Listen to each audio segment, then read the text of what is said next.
what inspire you and to have this massive startup, like I understand. You told me this before, and I would like to to inform the followers, the audience over here, like you do things differently. Like you do not sell, you do not appoint a reseller, you don't believe in distribution channel. You only deal with customer directly. You open your door in Basecamp. Basecamp is a private forum for the users of Decent. And what inspired you to start up?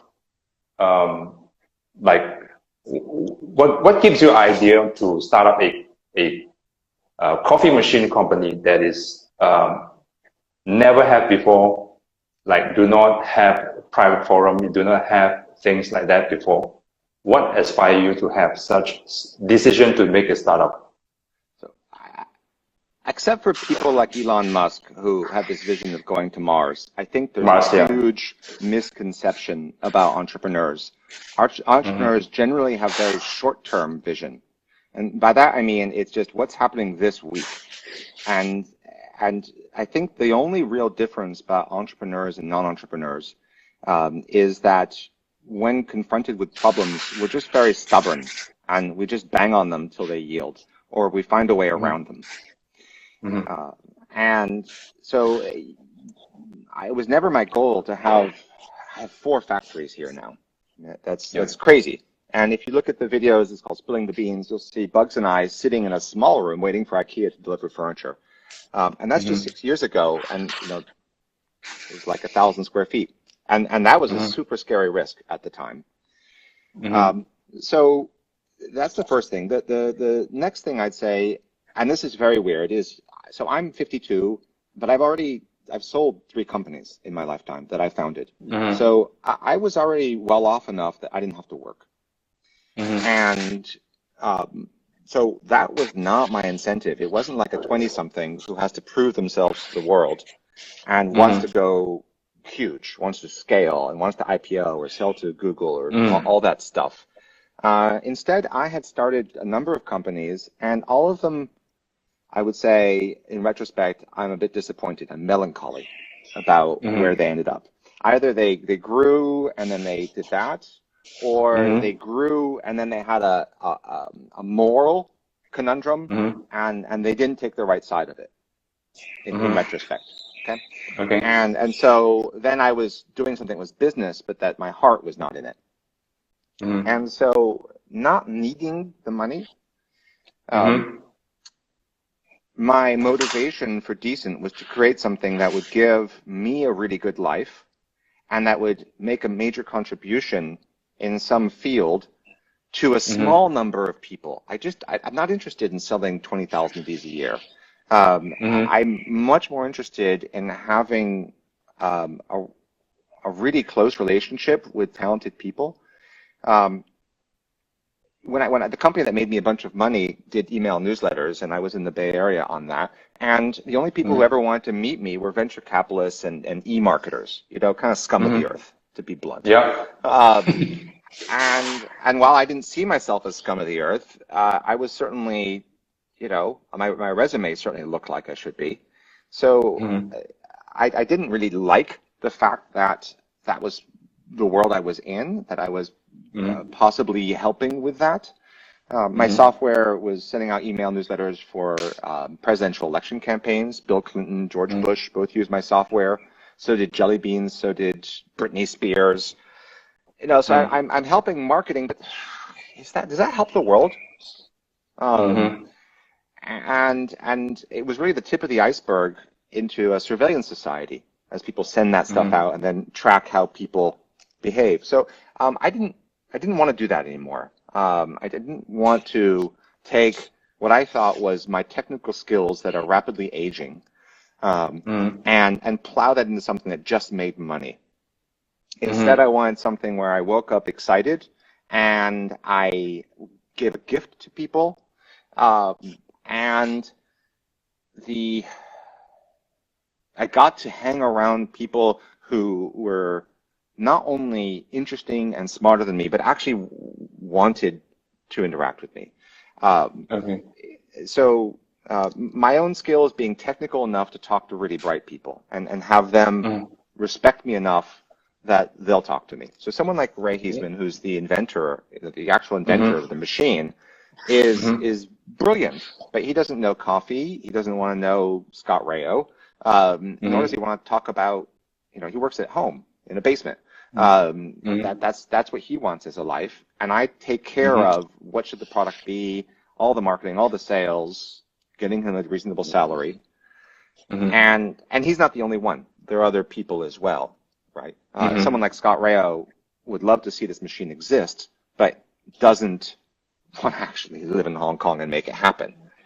But he was always willing to take my phone call and spend hours with me explaining coffee or just thinking about possibilities. Okay. So the reason the company is eccentric is because I don't need the money. So screw you if the decision is the one that makes more money, but is not one that's fun. That the one that causes less good in the world. I just don't want it. I don't need it. And so we make decisions. I mean, obviously, we're in a capitalist society, and success is measured in the ability to make money. And obviously, if I made this machine and I sold it at a loss, I didn't run it well, we would just vanish. So the company has to make a profit. But, I mean, take you and I working together. I love the fact that I have the freedom in a company to simply pluck people off the planet who are talented and say, can we work together? In a big company, that would be impossible. Yeah, agree. And that's a great thing. So you would like to have some big value to the consumers, that you would like to contribute more to the consumers rather than just for the sake of making money to start this up. Is that correct? That's what you meant, yeah? First of all, I would never use the word consumer. That for me is like the word user. Because for me, the central metaphor is music. And I view myself as making a guitar, and those of you out there are buying my guitar and you're playing music on it at varying levels of talent. But you're out there doing your own little creations every day. You're making a coffee for your loved one, for yourself.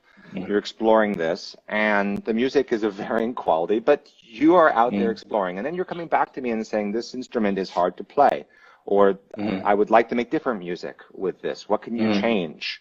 I have a different way of thinking about music. Can you help me down that path? That's really, really interesting. I'll give you an example. So this guy Barney in the UK, who's is a really successful guy. He has software that helps handicapped people, extremely handicapped people who like only have like nose movement, that sort of extreme thing.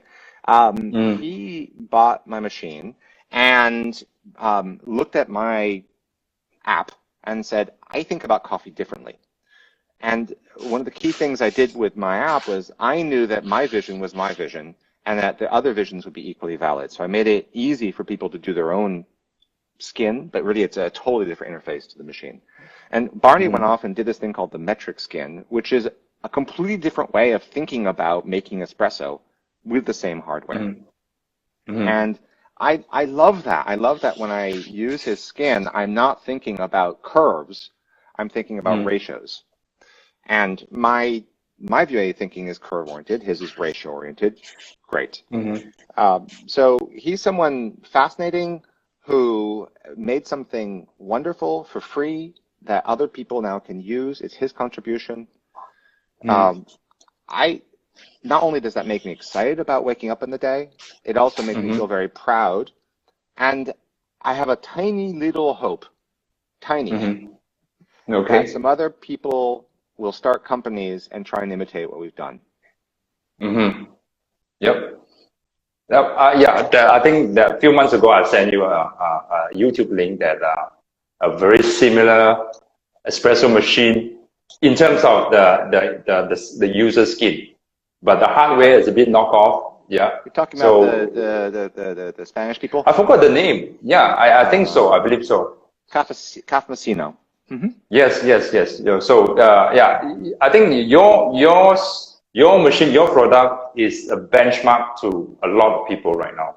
So to a lot of startup, to a lot of people look at the espresso machine in a different way. So I think you created and disrupted the traditional Italian machine, traditional espresso machine. That you set a new benchmark that to have whenever people want to have startup about coffee, they will start look at you first. What have you done? Right? So then they will start up another their own thing. I think So that because we're so small, mm-hmm, and I made a machine that I wanted, which is that I bought initially an E61 and then eventually a La Marzocco GS3, and I made bad coffee in all of them until I eventually mm-hmm, got training from a guy, a professional barista from Australia. mm-hmm, And I was very frustrated by not knowing whether the machine is actually temperature accurate, what's the flow, what's the mm-hmm, pressure, what's actually going on. And mm-hmm, when I realized just how hard it was and how the machine was lying to me, mm-hmm, I wanted to make a machine that would be honest and tell me what's mm-hmm, actually happening, and then maybe then I could get help. Um, so, but I would say that what we've done with Decent has no threat to the big companies. They target a completely different market. I'm targeting people who really they want a different kind of relationship to a product. That's why I will never use the word consumer. They're mm-hmm, not. It's like buying a CD versus buying a guitar. It's just one wants a ready-made thing. mm-hmm, And I think most people buy a La Marzocco. They're really looking for a super awesome version of an espresso machine. They're looking for something that's not going to be too much trouble and it's going to make really awesome espresso. But I think people buying this machine are I mean they buy it. Lots of people buy it for different reasons, but they buy it because mm-hmm. it's not at all like what anything else is out there.